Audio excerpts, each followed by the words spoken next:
channel. So this channel is for women if you have a passion for fashion, like myself. You also have a passion for technology, and you love all things New York City as well. That doesn't hurt. And then I would like to talk about, today I'm talking about a shout out video that I stumbled upon. I want to shout out a video. Mind you, it's my first video, so okay? Give the girl grace.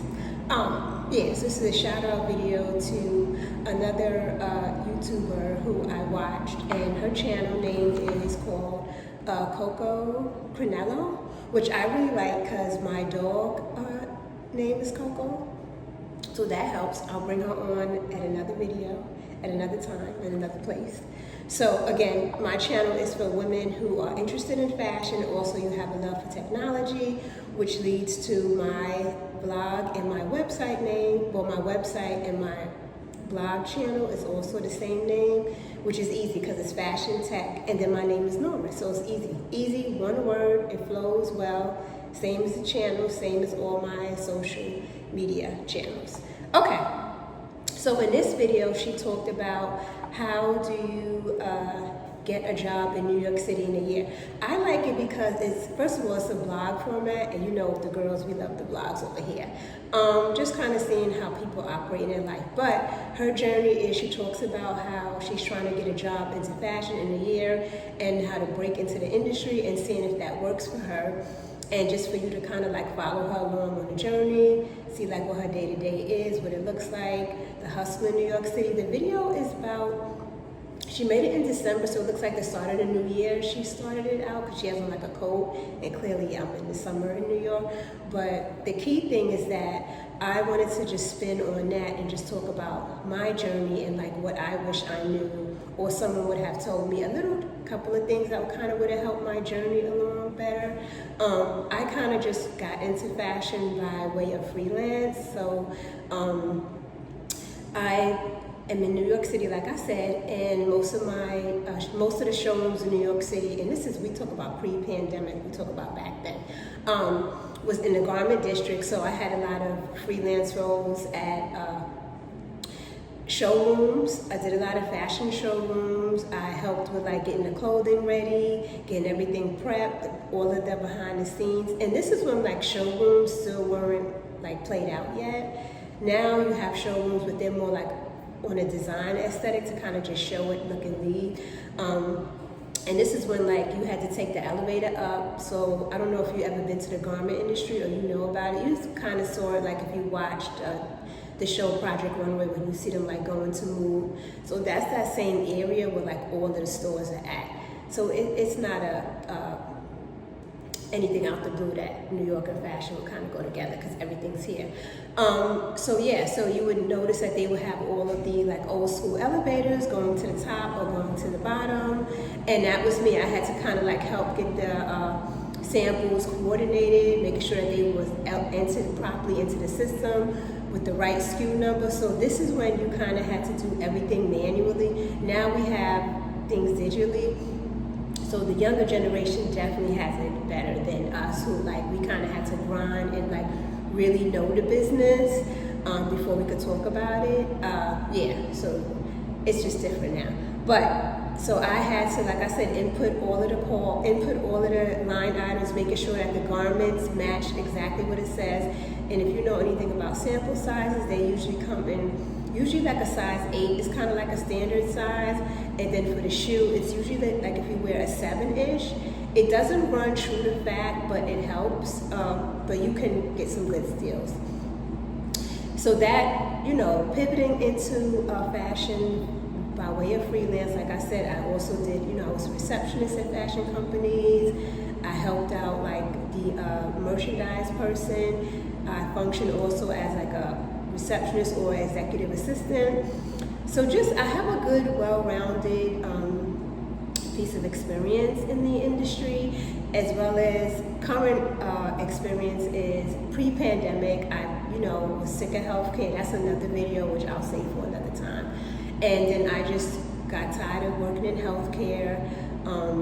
I also had a health scare, so we'll talk about that as well.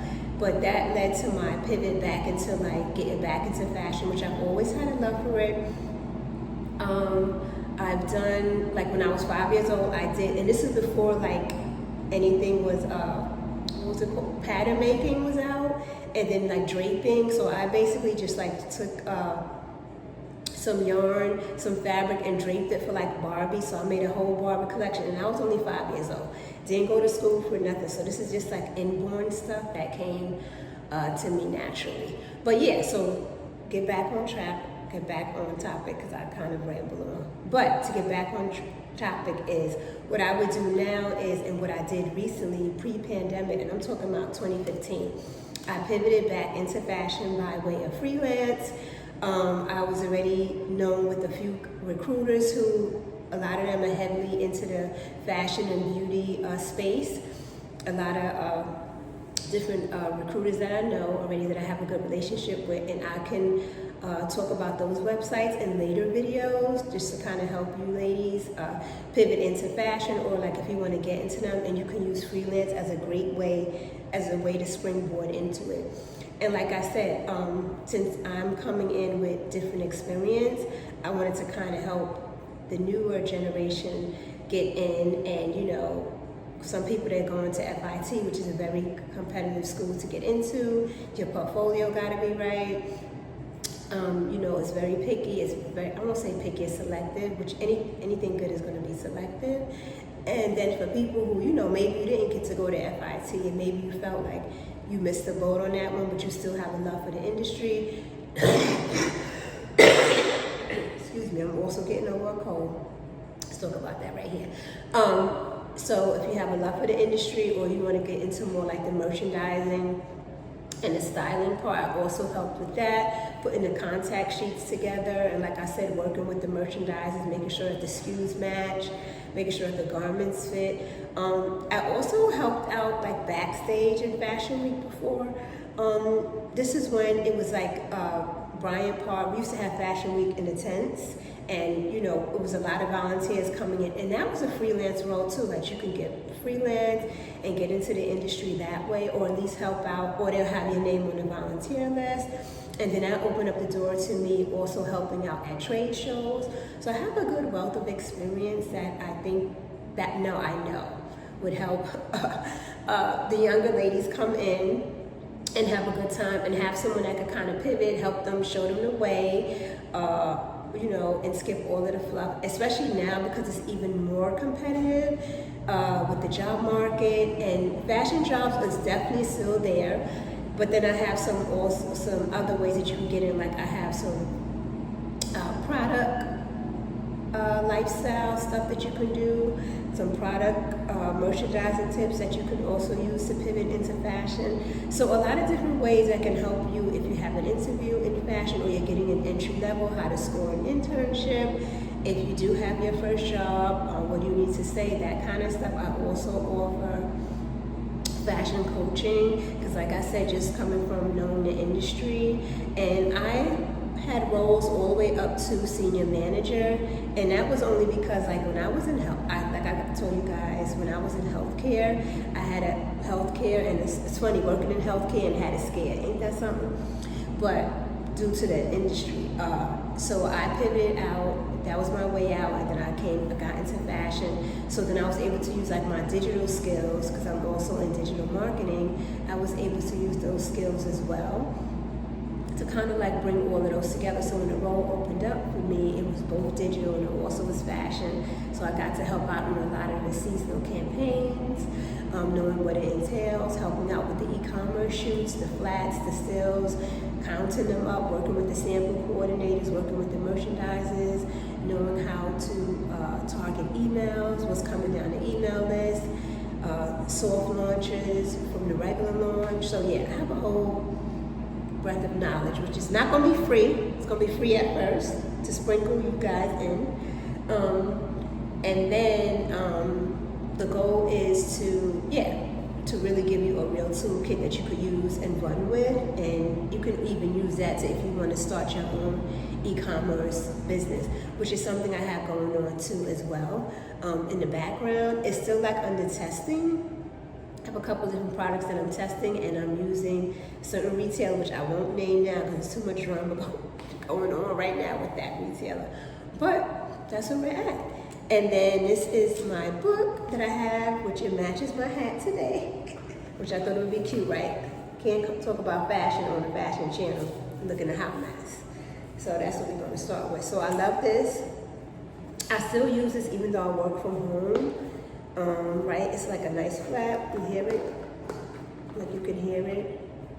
Nice and clean. I use it. I kind of saved it for like when I'm doing my YouTube stuff or like my blog stuff, just because it looks really great aesthetically. Yeah, and that's it. So like I said, like, subscribe, share. If you want to see more videos on fashion, getting into the industry, working your way around the industry, how if you are in the industry already, how do you get promoted, how do you get into those rooms? Like I said, I can give experience all the way to the senior level in fashion. And I won't say, I was offered the director role twice. Well, I was promised a director role. Well, once they promised it to me, and the second time they really tried to get me to stay. It actually came when I was pivoting into fashion, of course, right? When you're leaving one company and you got an offer, now they already wanted me, put it like that. I was very valuable. It wasn't a problem with me, it was actually a problem with they had the leadership. So they didn't want to lose me, so they offered me not only a promotion, but they then offered me like a 1-year track of being a director, which really was favor because the boss really liked me a lot and invested in me a lot, and she just really felt like I'm losing a good person, and even tried to pay me to stay. Like I think it was like an extra 20 or 30,000. But at that point, it wasn't about money. It was more like, I wanted to get my life back. I wanted to get, I've been going to Pilates for over 10 years. It wasn't a new thing, back then it wasn't, all on the media, like it's part of this whole lifestyle. We've been doing Pilates over here. And just cause I come from, dance from young, I've always been dance and creative. So that was me. Those are my two things that I loved always. All right, so like I said, subscribe to the channel. Also follow my website, follow my blog. I try to post twice a week at least. And then I'm going to merge it all with my YouTube channel. So that's why this is the newest, latest venture. I try to challenge myself every time. And that's it for now. Thank you. Bye.